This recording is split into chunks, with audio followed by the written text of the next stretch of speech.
Do you guys remember earthquake drills? Well, I grew up in California, so earthquake drills were just part of growing up. I don't know, it was normal. Do they do it everywhere? I don't know. But look, it seems like we did earthquake drills all of the time, okay? And despite that, honestly, when an earthquake does happen, I go blank. I don't remember what to do. When it's happening, it's like, do I go to a doorway? Do I hide under a desk? Do I stop, drop, and roll? Oh, yeah, that's for fires. Sorry, wrong emergency. I do confuse them though. When the last time there was an earthquake, I did roll. I stopped, dropped, and rolled. It did nothing.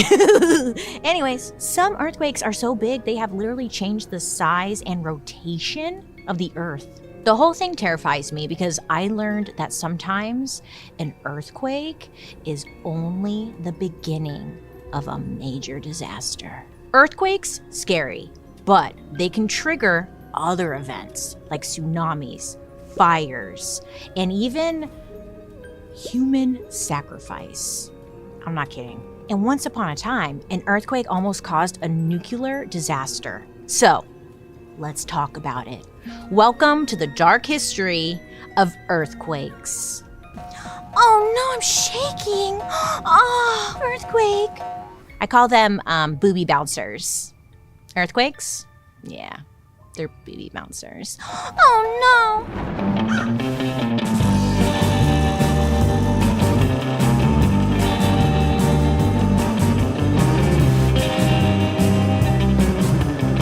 Hi friends, I hope you're having a wonderful day today. My name is Bailey Sarian and I'd like to welcome you to my podcast, Dark History. Look, here, we believe history does not have to be boring. It might be tragic, sometimes it's happy, but either way, it's our dark history. Now, before we get into it, don't forget to like and subscribe because I'm always here for you posting new content.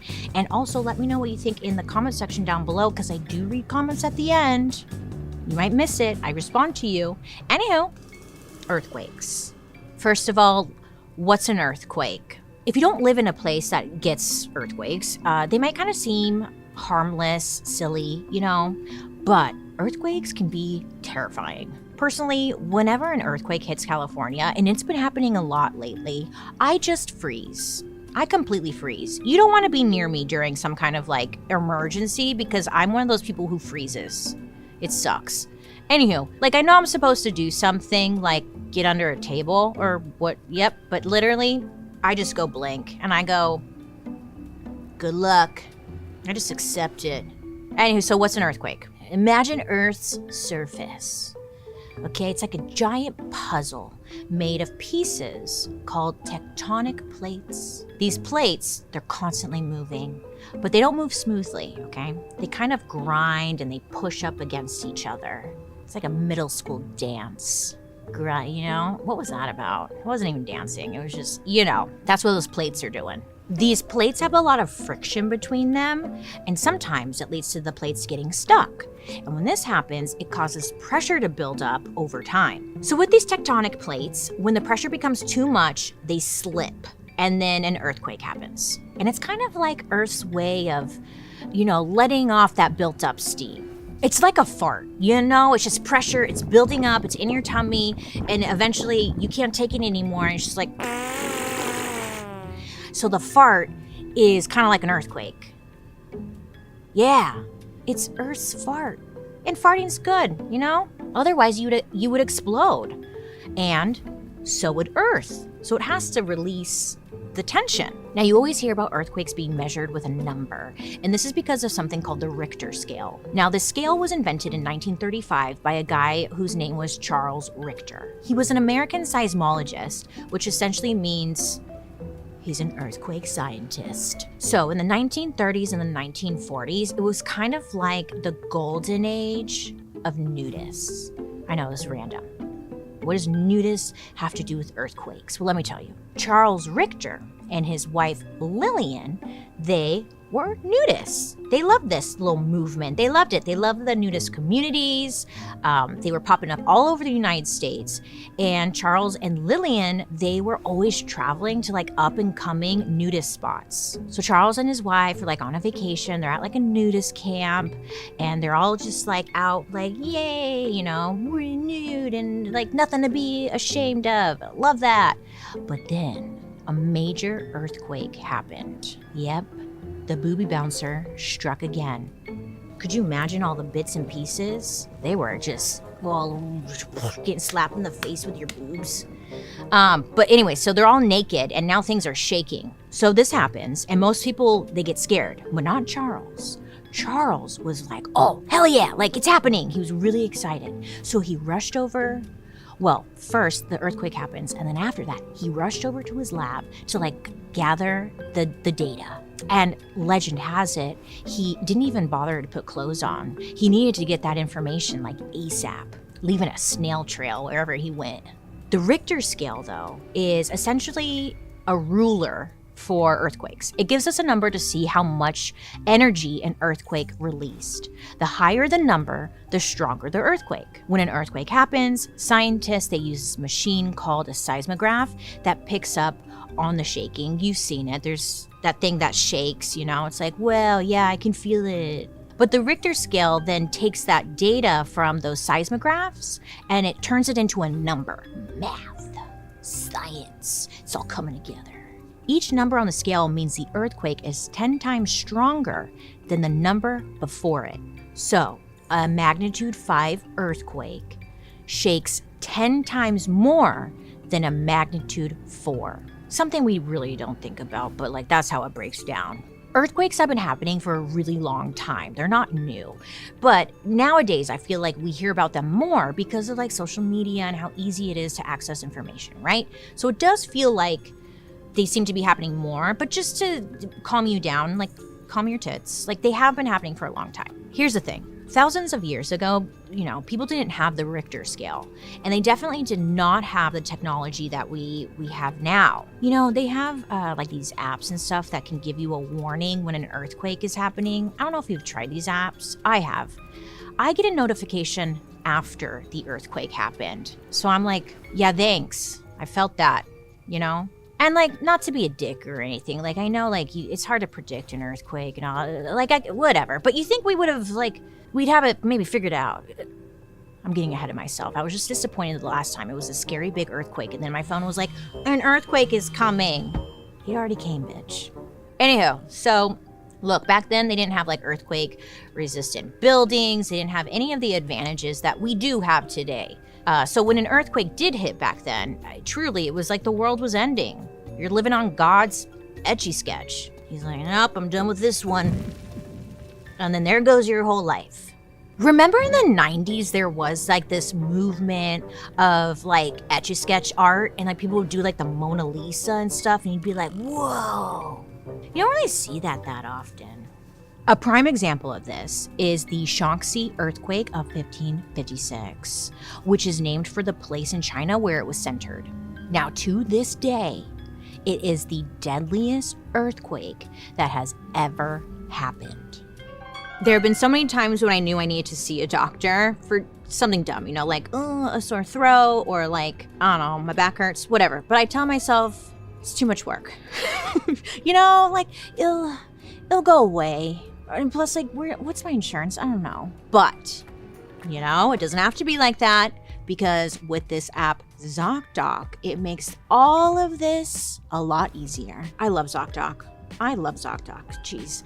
If you don't know, ZocDoc is a free app and website where you can search and compare high-quality in-network doctors, and you can instantly book an appointment right there, beep, bop, boop. You just put in your location, filter by your insurance, and boom, you're looking at real appointment slots that you can actually book. The best part is that appointments usually happen fast, like 24 to 72 hours fast. Sometimes you can even find a same-day appointment. And, you know, it's really nice because then you're like, yeah, okay, that works for me, you know? So whether you're overdue for just a general checkup or I know you're putting it off, the OBGYN situation, download ZocDoc and get on it. Take care of yourself, you know? Spread it open. Check it out. Make sure everything's good under the hood. So stop putting off those doctor's appointments and go to ZocDoc.com/darkhistory to find and instantly book a top-rated doctor today. That's ZocDoc, ZocDoc.com/darkhistory. ZocDoc.com/darkhistory. Back in 1556, China was having a golden age. They were living the dream. The country was expanding, the economy was good, people seemed to be doing okay, but they had no idea a big disaster was headed their way. So in this area, a lot of people lived in these places called like house caves. So these homes are essentially like carved into the sides of hills, and then your house would like go into the hill. Honestly, I was like, oh, I kind of love that idea. It might sound a little spooky, but it made sense with the cold climate that they were experiencing. So it kind of also helped with insulation. And at this time, they're not thinking that the house caves, are they earthquake resistant? They're not thinking that because it wasn't a concern. And then on January 23rd, 1556, people, they're in their homes and they're sleeping sound. And then out of nowhere, suddenly, there was this terrifying noise, like the loudest thunder you've ever heard. Which, side note, no one ever tells you how loud earthquakes are. They're so loud. Thank you. Then the ground started to shake. Now, before people could even react, the walls of the house caves started to crack and crumble and just fall apart. Apparently, the soil in this area was very loose. So with that in mind, listen, everything that was built on it just started to fall apart and like turn into liquid, okay? Think mudslide. The earthquake itself only lasted for a few seconds, but it started this chain reaction of disaster to come. Basically, all these homes that were built into the hills collapsed, they fell in on themselves, and anyone who was inside got like crushed to death. Now listen, this earthquake, it only lasted for a few seconds, but it set off like a chain reaction that couldn't be stopped. Houses are getting crushed. The mountains start collapsing. I know, how do mountains collapse? Well, essentially, it was a big, massive landslide, okay? Now the landslide just crashing down the hills, burying entire villages, and it buried everyone alive. So mountains, the landslide and all, it just fallen into the rivers. And it was rerouting the water, essentially leading to now the water coming into like where all the people are. These villages were flooded in minutes. Like there was not a lot of time to react whatsoever. And for the few villages that weren't flooded out or didn't have a mountain like burying them, fires broke out. Oh yeah, remember back then, it's 15 whatever. They didn't have electricity, so fire was like how they had light. These fires ended up burning for days. It didn't just affect like the everyday person either. I mean, city walls, government buildings, and temples collapsed instantly during the quake, burying thousands of people alive. There was a member of the royal family and over 100 officers who were all just crushed to death. I mean, to them, it felt like the world was ending. And honestly, I can't blame them for feeling that way. Again, it's the 1550s. People did not know what an earthquake was or like why it was happening. There was no scientific explanation. There was no like, let me look this up, All they knew, it was terrifying and unstoppable. Now, technically, this isn't the strongest earthquake on record, but it turned out to be the most deadly in history that we know of. As of right now, okay, because maybe tomorrow, we don't know, stay tuned. Historians estimate that the Shaanxi earthquake killed around 830,000 people. Yeah, get this. This wiped out over 60% of village populations in China. That's insane. Imagine more than half of the population of your hometown or like your city, wherever you live, just like disappearing, it's just bye. And even if you were one of the lucky ones who made it out of the earthquake, listen, the aftershocks lasted until the following year. So people were living in constant fear that, is it gonna happen again? How could you not, Some serious PTSD. I wouldn't be able to sleep either. This was one of those disasters that completely reshaped life for the survivors and changed the history of China forever. Now, back then they didn't have a way to actually measure how big this earthquake was, but experts who have looked studied this earthquake. They believe that the Shaanxi earthquake had a magnitude of between 8 and 8.3 on the Richter scale. And for a long time, this earthquake was seen as like the worst case scenario when it came to natural disaster. But Mama Earthquake was like, I'm gonna one-up you. So it's 1960. We're in Chile. Everyone's living their life, minding their own business. And then they would make history in a very, very awful way. A 9.5 magnitude earthquake hit Chile. And this is the most powerful earthquake on record to this very day. It all started with those famous tectonic plates. Yep. I guess these tectonic plates, they were moving and grooving just off the coast of southern Chile. Nobody knew, right? No one knows what's going on with plates. Not those plates. Then on Sunday, May 22nd, 1960, those plates slipped. Now when this happens, it releases an insane amount of energy, leading to an earthquake. Now this earthquake shook the ground for a solid 10 minutes. That's too long. That's way too long.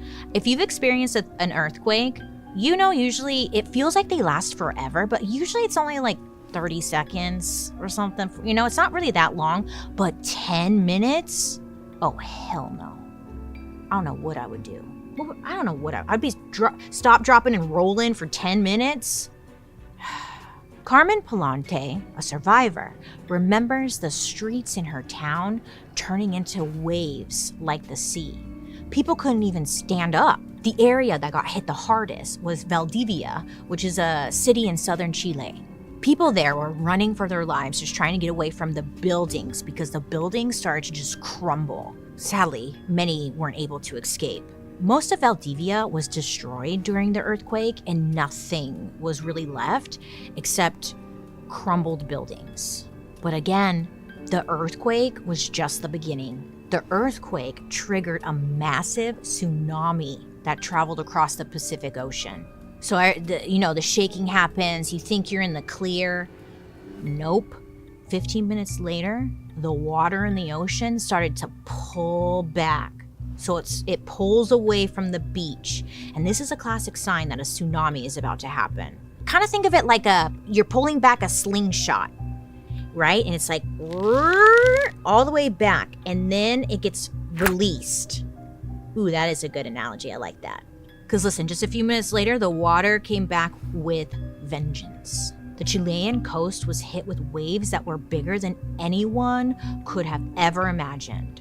When I say big, I mean the waves were between 82 and 262 feet tall. Oh yeah, imagine a wave the size of a 26-story building coming straight at you. What are you gonna do? Nothing. Man. Now there were reports that there were 3 major waves that hit. Now these waves completely ate up, ships, houses, cars, of course people, anything was just swallowed by the water. When this happens, it's tragic. You either drown immediately or you're swept away. You're swept away in the water. And they say the most dangerous part about a tsunami and when it comes in is the debris in the water. A lot of people die because of what's in the water. There's cables, there's sharp objects. The water is filled with everything, and that's what will get you. After all this, the slingshot, the earthquake, all this, half of the town was swept away. The tsunami sent massive waves all over the world. 15 hours after the earthquake, Hawaii was hit with massive 35-foot waves out of nowhere. These waves wiped out an area called Hilo Bay, where 61 people died as a result. Now listen, Hawaii is 7,000 miles away from Chile, so it had a big effect. Almost a full day later, the earthquake happens to the waves, so the waves make its way all the way to Japan. 10,000 miles away from the original earthquake. It's like when you throw a rock into the river and the waves spread out. It was just doing that on a massive scale. So these massive waves surged into the cities, destroying about 1,600 homes, and 139 people ended up dying. So the waves weren't done yet. They made their way all the way to the Philippines. Philippines were hit too. Massive waves. And as a result, 32 people were missing or dead.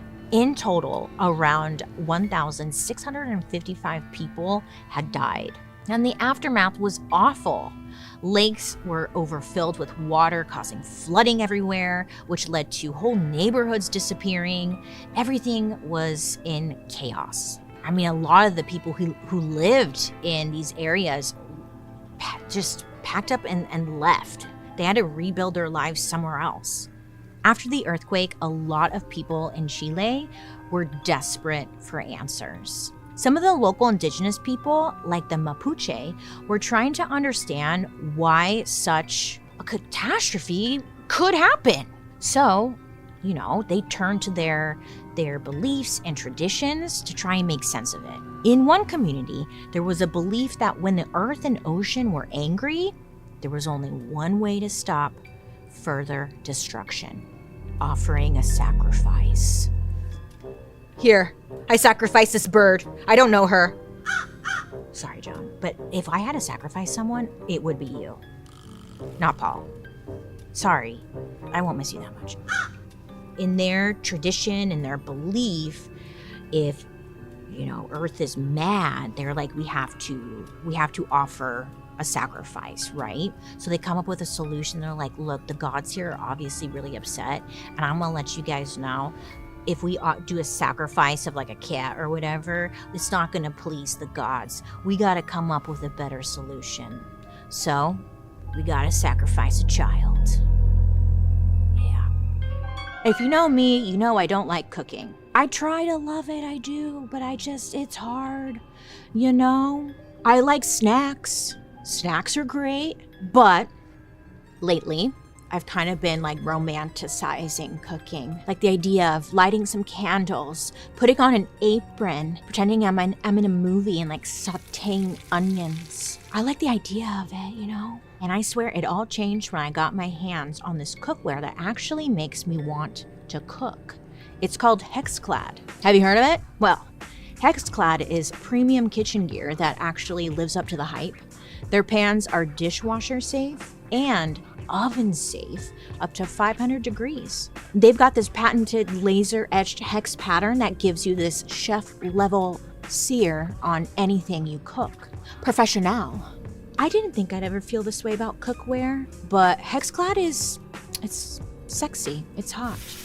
It's dark, it's smooth, non-stick. It's beautiful. And if you're still scratching your head about what to get maybe your dad for Father's Day, forget the tie, forget the world's okayest golfer mug. This year, maybe give him something that will make him feel like Gordon Ramsay. Want to subtly inspire more delicious meals cooked for you this summer? For a very limited time only, shop the Hexclad Father's Day sale for the best deals on the best gifts for dad. Just head to hexclad.com/darkhistory. Support your show and help your dad, or maybe just yourself, and unleash the inner chef at Hexclad, HEXCLAD.com/darkhistory. Make sure to let them know that, I sent you. Happy Father's Day and happy cooking all summer long with Hexclad. So while we were taking that ad break, Joan just informed me that the joke's on me. Yeah, I could offer her as a sacrifice, but she could just fly away. So there goes that idea.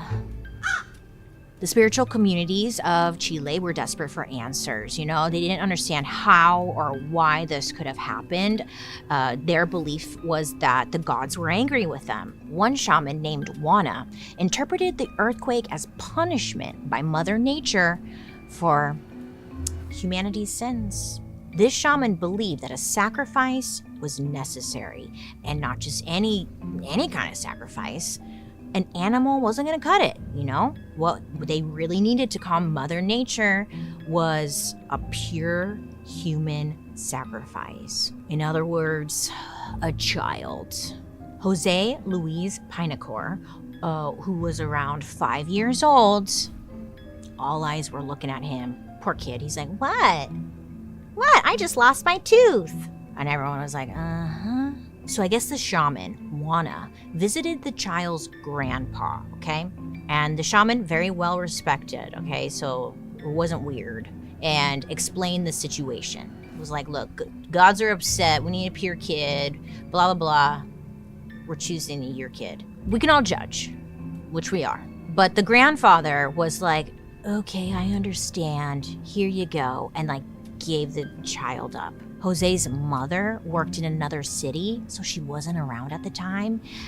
So she didn't know what was going on. Yep. And his father was also not around. Now, the choice to sacrifice little Jose was an act of desperation, and everyone involved did it with the full belief that it would restore peace and balance to Chile.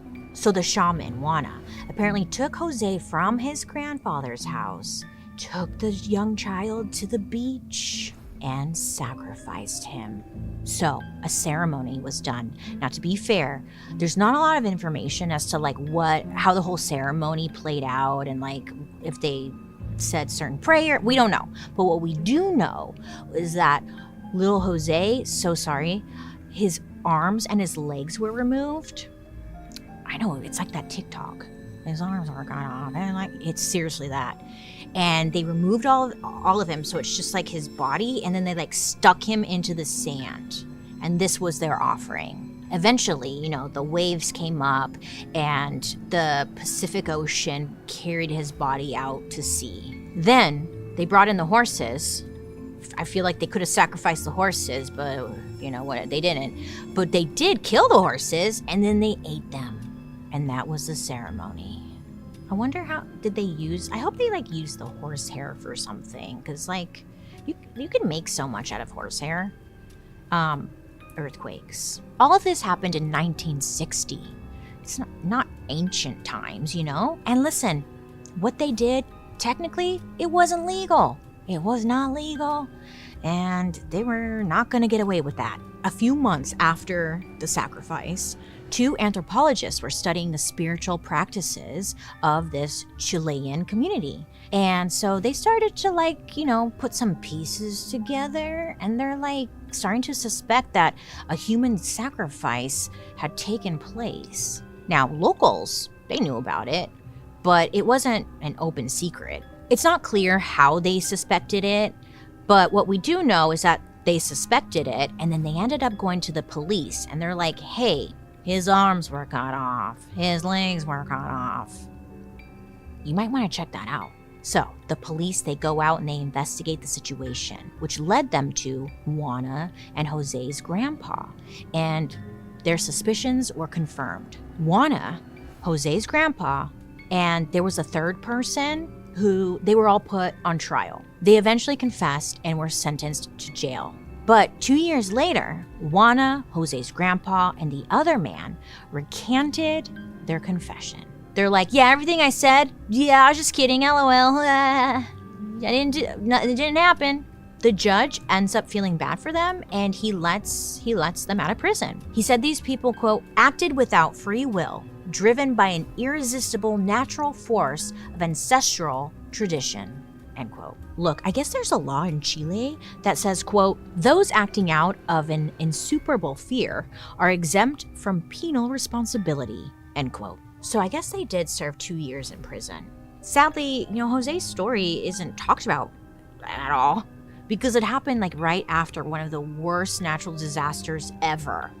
So it's kind of easy to maybe just, there's other things to focus on too, but it goes to show the impact the earthquake had on every level, culturally, emotionally, and spiritually. There was one positive thing that came out of the Valdivia earthquake. Trying to find a positive here, okay? This awful tragedy helped seismologists understand the nature of earthquakes a lot better. So, with the goal of being more prepared. So scientists are learning something new with every major earthquake disaster. It's awful, but they're learning from it. And yes, But then like a whole wrench got thrown into the mix because in 2011, scientists are figuring out earthquakes and all this stuff, but then they were faced with a disaster that they didn't even take into account at all. A nuclear disaster. So the other day I was filming a Dark History episode for you guys, and then out of nowhere, Joan just she just took off flying. Apparently she had to send a letter or something. I don't know. She'd knocked over everything. She scared Paul half to death. And I was like, Joan, relax. Just use ShipStation. ShipStation is this platform that takes all the mess and madness out of shipping and fulfillment. Things like tracking orders, printing labels, figuring out the cheapest rate. And they make it feel so easy, a little too easy. With ShipStation, you can handle every order in one simple dashboard. And you can have automation set up so the second someone places an order, labels are printed, tracking gets sent, and boom baby, the package is out the door. It saves so much time, and the discounts are insane. We're talking up to 88% off USPS, DHL, and UPS rates, and up to 90% off FedEx. Sounds like they're ripping us off, huh? Yeah, that's real money back in your pocket. What I love most is that ShipStation grows with you. You don't need to upgrade or switch platforms once things, take off. It's built to scale. So whether you're just starting out or you're packing orders with your friend every night, it works. Calm the chaos of order fulfillment with the shipping software that delivers. Switch to ShipStation today. Go to shipstation.com/darkhistory to sign up for your free trial. That's shipstation.com/darkhistory. So it's 2011. Scientists, they're facing a crisis they never saw coming. That's because this crisis involved a nuclear power plant. Now, a nuclear power plant, does anyone really know what's going on over there? Truly.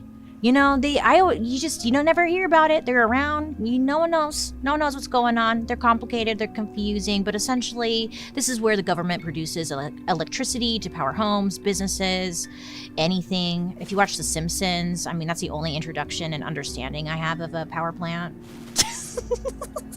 Nuclear power is considered a clean energy source because it produces electricity without greenhouse gas emissions or air pollution. But the downside, there's a lot of risks when it comes to nuclear energy. When something goes wrong, it's game over, okay? It's over. Oh, you know what was good? Did you guys ever watch the HBO show, Chernobyl? Do you remember when they won an award and Tiffany Haddish was like, Chernobyl? And it was like, girl, did you watch that?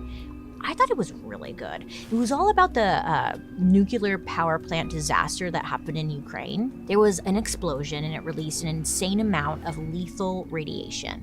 The radiation that came out of Chernobyl was no joke.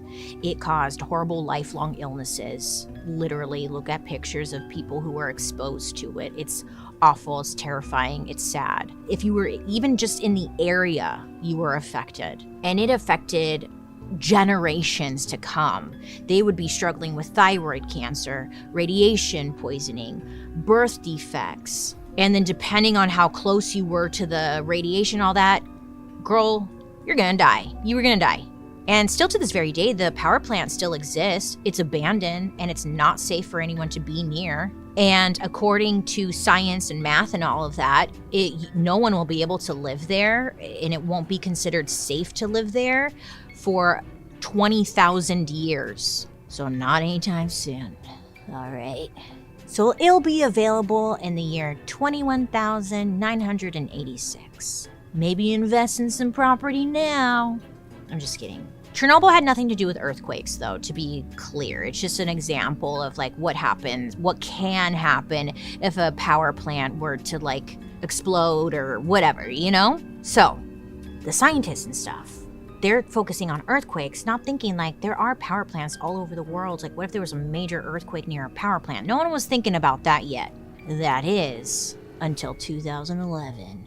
At 2:46 p.m. on March 11th, 2011, a 9.1 magnitude earthquake hit the Tohoku region of Japan.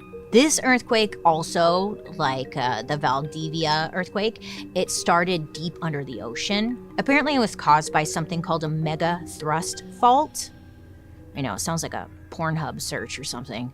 But a mega thrust fault is what happens when one tectonic plate is forced, like they're rubbing right, but then it's forced under like another one, in simple terms, okay? So this happens, 9.1, bitch. That's huge. Buildings in Tokyo, which were like hundreds of miles away from like the center of the earthquake, were shaking for 6 minutes straight. I hate that. I hate the thought of that. Again, the earthquake it does damage, but it's not the worst part. The real damage happened after the earthquake. The Tohoku earthquake triggered a ginormous tsunami.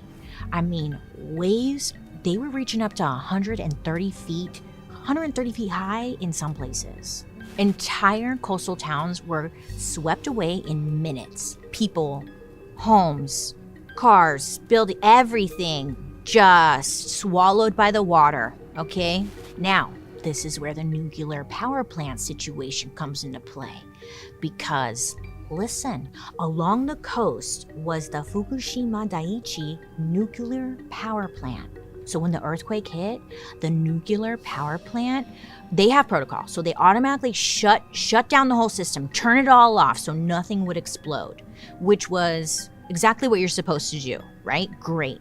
But then the tsunami came, okay? They weren't ready for that. So the water comes rushing in, and it crashed over the island's protective walls. Yeah, the tsunami was like, cute walls. Now it goes into the power plant area. It's flooding the entire facility, knocking out the backup generators that powered the cooling systems. Now listen, without the cooling systems, the nuclear power plant began to melt down, okay? This was not good. Toxic radiation started leaking from the reactors, and then there was just a full-blown evacuation put in place in that area. They needed to get out of there ASAP. Thousands of people had to just get out of there, run for their lives, and leave behind their homes, abandoning everything, not knowing if they're even going to be able to return. So everyone gets out. But 50 engineers stayed behind to stabilize the nuclear power plant. Now, this was very brave of them because there was a very slim chance that these engineers were gonna make it out alive. Now, there was 50 of them, so they would take turns working in shifts to try and limit the exposure.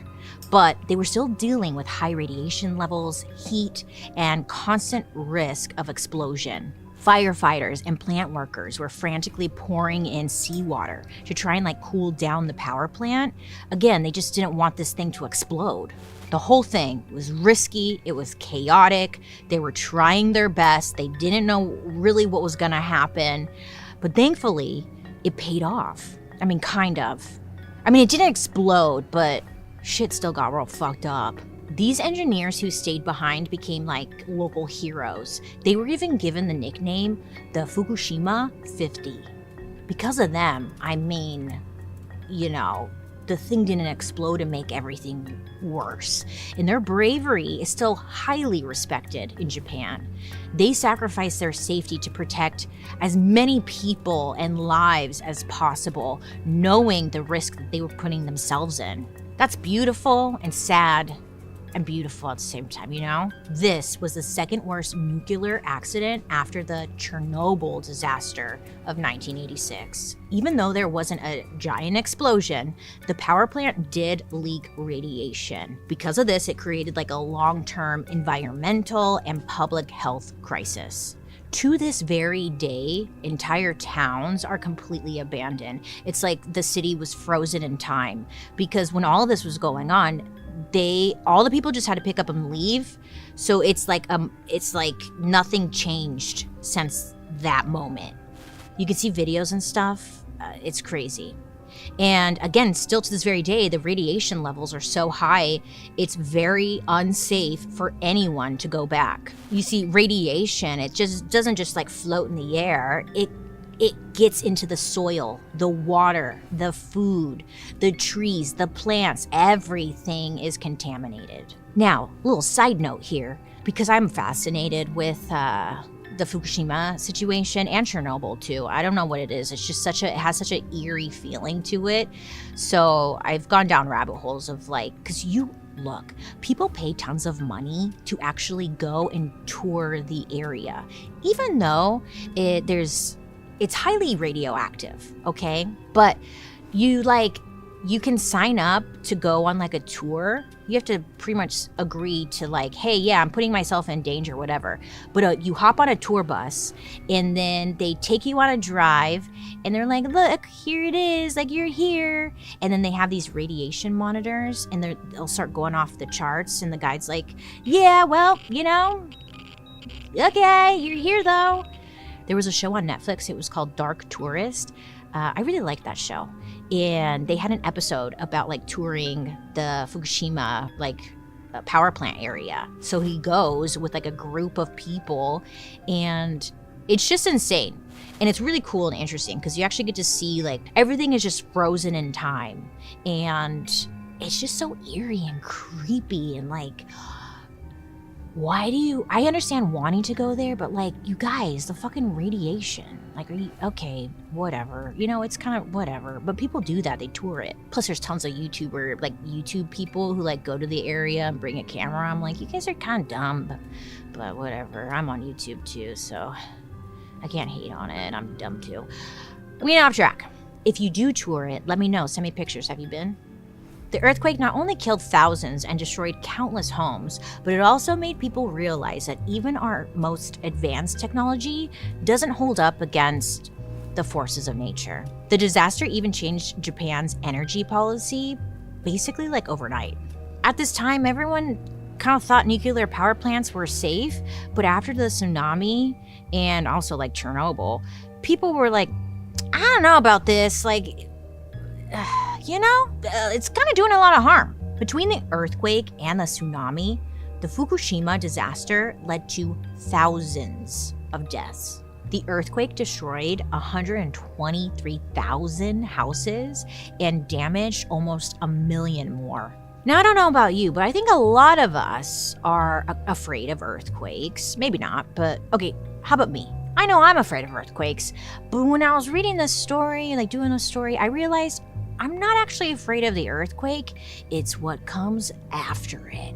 That's the part that is dangerous and actually really scary. I've always hated earthquakes because growing up in California, there's this constant fear they love to throw our way. The big one. Oh yes, they've been talking about it all my life. The big one is coming. Are you prepared? No, I'm not actually. I'm over here, stop, dropping, and rolling. I'm not prepared. Okay, I need a little outline. What am I supposed to, whatever. But in 1994, there was a really big earthquake and I was young, but I remember it. I remember it so much. And after that, personally, I've always been really afraid of earthquakes, and they've been telling us the big one's coming, the big one's coming. And it's okay, great, but give me solutions here. Give me advice. What should I be doing? Well, I have some hot tips for you when we come back. You know that feeling when you're so locked in on a good podcast that the real world just kind of fades away? Like this one time, Paul, listen,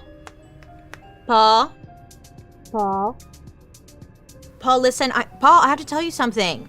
This is what I'm talking about. He is locked in and loaded. What are you listening to, Paul? I know what you're listening to.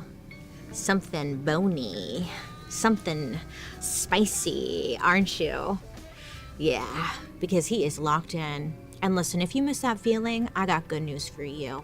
It's right around the corner with Dipsy. That's what Paul's listening to right now. He's like, I'm not here, I'm busy. I'm listening about minotaurs, doing it and stuff. Dipsy is a female-founded audio app for spicy audiobooks and more. It's created by women for women, which means you get stories that actually feel like they're written for you. You're not like an algorithm or by some guy who's imagining what boobs look like. They're like sandbags. And you're like, okay, With Dipsea, we're talking about over 1,000 audio stories, all written by professional writers and voiced by top-tier narrators. So whether maybe, you're craving a rugged cowboy, or a situationship with a professor, a sexy Scottish sailor, Dipsea has you covered. Dipsea's app makes it super easy to explore, and you can even search for your next fantasy by genre. Well, they got everything. And they release new chapters every week, so there's always something to keep you coming back. Right now, you can get a 30-day free trial plus 25% off your annual subscription when you go to dipseastories.com/darkhistory. That's Dipsea Stories, DIPSEA stories.com/darkhistory for 30 free days and 25% off your subscription. Dipseastories.com/darkhistory. Ooh. So lately here in California, we have been experiencing some earthquakes, and I'm like, uh-oh, is this leading up to something? I don't know. Growing up, the big one was described as it's gonna be this insane earthquake that's gonna split California in half, Pangea, a new continent's gonna start. It's gonna be chaos. The Golden Gate Bridge is gonna freaking just, everything is just gonna be over. And again, I'm like, okay, great. So do I need a flashlight? Running shoes? What do I need here? So there is some facts behind this, okay? Scientists believe that this big one will happen along the San Andreas Fault in California. The San Andreas is one of the longest faults in the whole world. Not a great movie though, San Andreas. Did you like it? I didn't like it. I thought it was kind of lame, but whatever. Now here's the fun part that I think just keeps us on our toes. They keep telling us, it's the big one's coming. The big one's coming. We're like, when? They're like, sometime soon or not. And it's like, okay, cool. Faults. What's a fault? Sometimes it's his fault. Sometimes it's her fault. Sometimes, it's California's fault. The San Andreas Fault is the place in California where two tectonic plates meet. Remember, plates. So two of them are meeting, the Pacific Plate and the North American Plate. Yeah, the plates all have names too, but we don't need to get too much into that. So they meet here. But instead of fitting perfectly together, they slide past each other. Now, sometimes when they're slipping and they're sliding, they get stuck. And when they finally unstick, the ground shakes. And that's when the earthquake happens. So the San Andreas Fault is like a crack in the earth where big pieces are just trying to move and groove, but they don't always get along nicely. Over the last 1,000 years, there has been at least one major earthquake on the San Andreas Fault about every 150 years. And by major earthquake, meaning it's bigger than 7.0. But the scientists have been doing the math and they're realizing that a big earthquake hasn't hit the area in over 160 years. Great, I'm gonna sleep so well tonight. Thanks, thanks Bailey for ruining my day.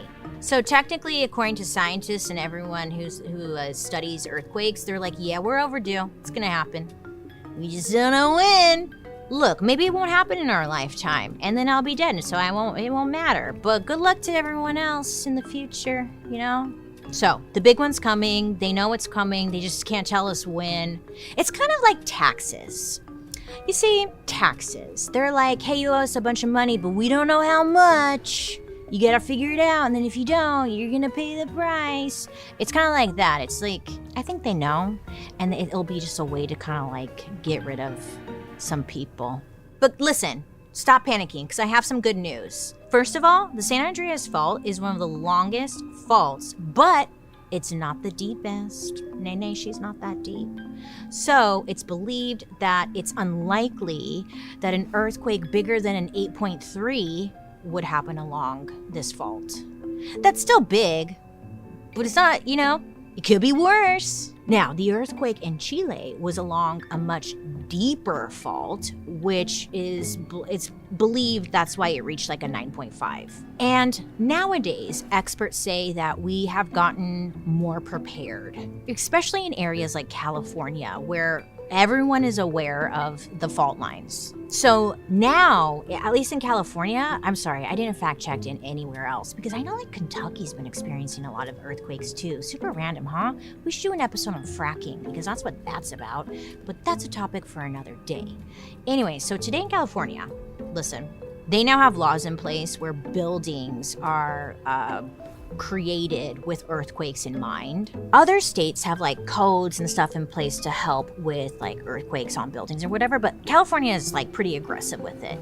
They have something called seismic codes, which require new buildings to follow seismic resistance standards. In other words, they should be built in a way where if an earthquake happens, the building won't crumble. Well, in California, they have grants available for homeowners who are living in older buildings. So you can essentially like retrofit your building and like make it stronger if an earthquake hits. If you're interested in this, it's called the Earthquake Brace and Bolt Program.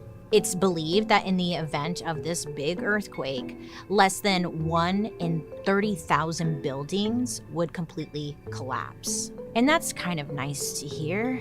But what about the mountains and stuff? Because I feel like that shit's just gonna come down and okay. Scientists even say that the Golden Gate Bridge would survive a massive earthquake. So if you live in California, listen, good luck, Well, I'm gonna tell you what I learned. So listen, I'm Miss Paranoid Queen. Hi, and my name is Bailey Sarian. So when I'm paranoid or something, I like to equip myself with knowledge. So earthquakes terrify me, right? So I have watched a ton of YouTube videos from actual experts and scientists who explain what you should do in the moment of an earthquake. Because I don't know about you, but a lot of us, our natural instinct is to get up and freaking run.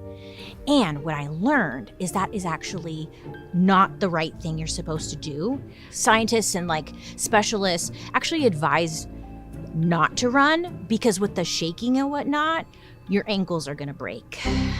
Yeah, so don't run. If you live in an old house, you can get under a door frame. That's because back in the olden days, door frames were considered to be one of the strongest parts of the home. So that's where that rumor comes from.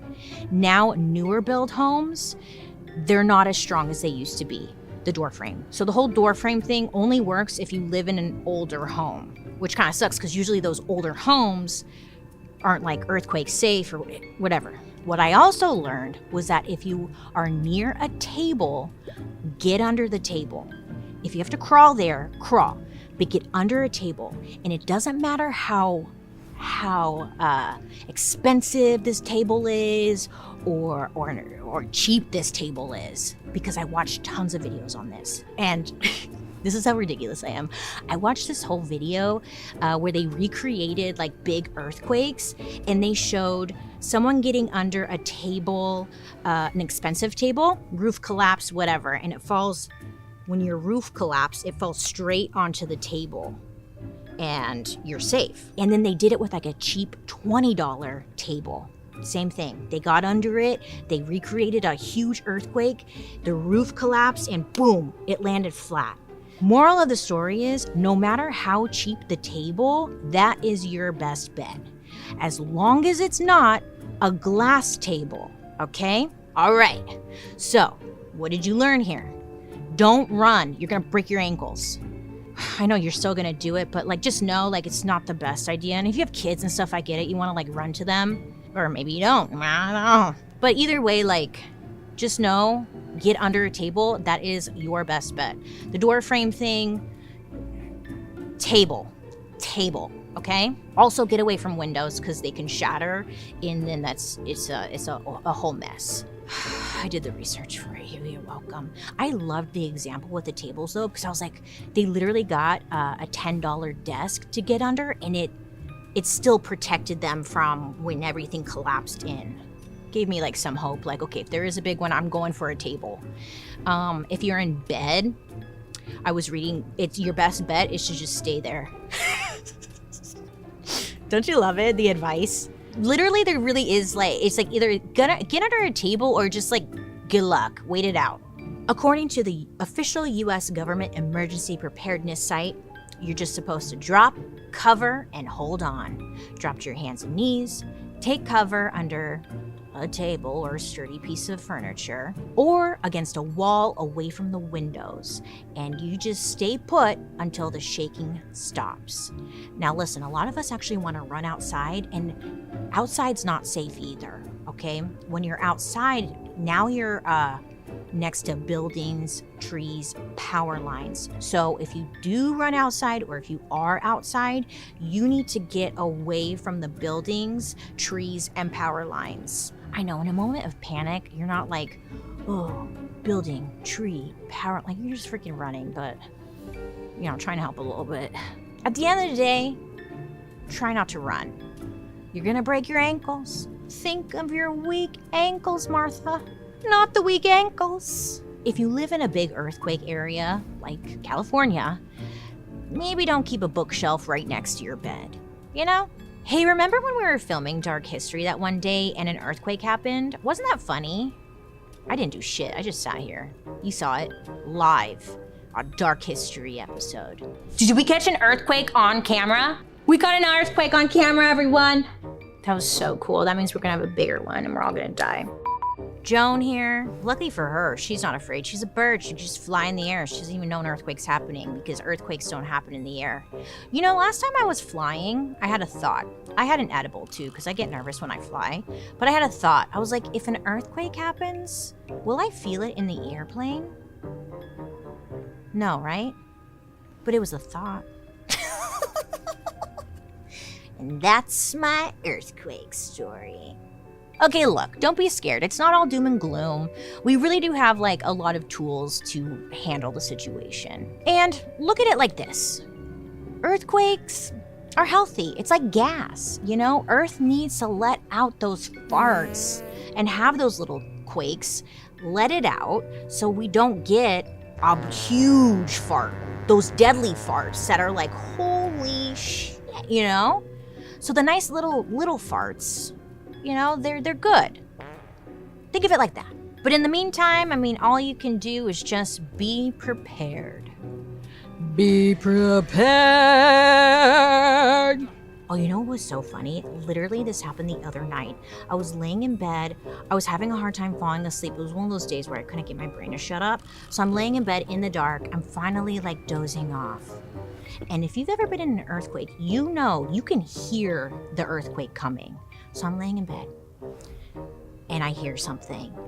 And mind you, this is like within seconds. I hear something, the adrenaline hits. I'm wide awake. I'm like, earthquake, it's coming. And I just, full blown, just like, well, turns out it was my air conditioning starting up. Hey, I mean, look, at least I'm paying attention. And that was my story. I know, exciting. It was just the air conditioning. It wasn't an earthquake. But yeah, I'm paranoid, I won't lie. Anywho, our next episode is one you won't want to miss. I'm going to be talking about a phenomenon called Chippendales. An empire built on naked, oiled-up bodies and bachelorette parties. But what was really going on behind the scenes? You'd be surprised. This is a story of greed, betrayal, and even murder.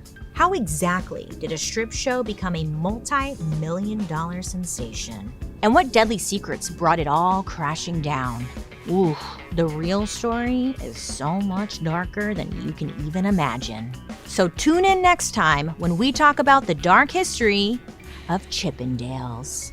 Now, I'd love to hear your reaction to today's story. Make sure to leave a comment below so I can see what you guys are saying, and your comment might even be featured in a future episode. But my favorite part, let's read a couple of comments you guys left me. Hope McElligot 4313 left me a comment saying, "Random things you say. My office nicknamed me Random Chick because of all the random stuff I say. we would have the best conversations, Bailey. Hope, I love that. I got a lot of random knowledge that really doesn't fit any type of conversation. So I love when I sit down with someone and I could be like, oh my God, yeah, let me tell you something. Did you know graham crackers was all about masturbation? And then the other person was like, what? That's crazy. Well, here's what I learned, blah, blah. Yes, Hope, yes. This is why I love doing this show. And I do it for people like you who just, the randoms out there, It's for you. Thank you so much for watching. And don't take it personally. Just start dropping some hot knowledge on them. Some hot history gas. Mackenzie McCormack 2317 left me a comment saying, girl, keep doing what you are doing. I'm an Amazon driver and listen to you faithfully every day, even if I've watched them already. You get me through my shift, and I legit laugh out loud because you are so funny. Mackenzie, thank you so much. Thank you for everything you do. I'm sure being an Amazon driver these days is rough. I appreciate your freaking hard work, but most of all, I appreciate you telling me this. It's so nice. Thank you so much. I'm so glad I could hang out with you, at work. I love that. It melts my heart. Thank you so much for listening and for watching, and I just really appreciate you. Be safe out there. I know everyone's ordering everything from Amazon. You guys must be so busy. Hey, should I do an Amazon episode? Let me know. I won't tell anyone if you want to feed me some information. I can keep you, anonymous if you want. Angel Wooldridge 7583 left us an episode suggestion. Please do a dark history on Suarez. Listen, I see your comment and I appreciate it. I'm having a really hard time saying Swarovski, the jewelry company, and I apologize for that. Now, right off the bat, I would love to do this episode, but the fact that I'm having a hard time saying Swarovski, it's not coming out.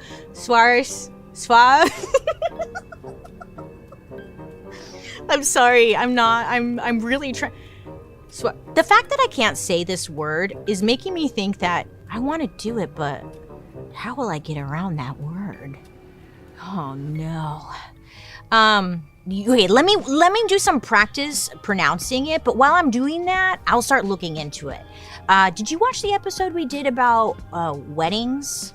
We did a dark history episode about marriage and weddings and whatnot. We kind of lightly talked about the diamonds. De Beer, weird name for a diamond company, first of all. But that in itself was really interesting. So I definitely think you're onto something here. This could be a really interesting story. I just hope I can deliver. Swarovski. Thank you. I appreciate you. Swarovski.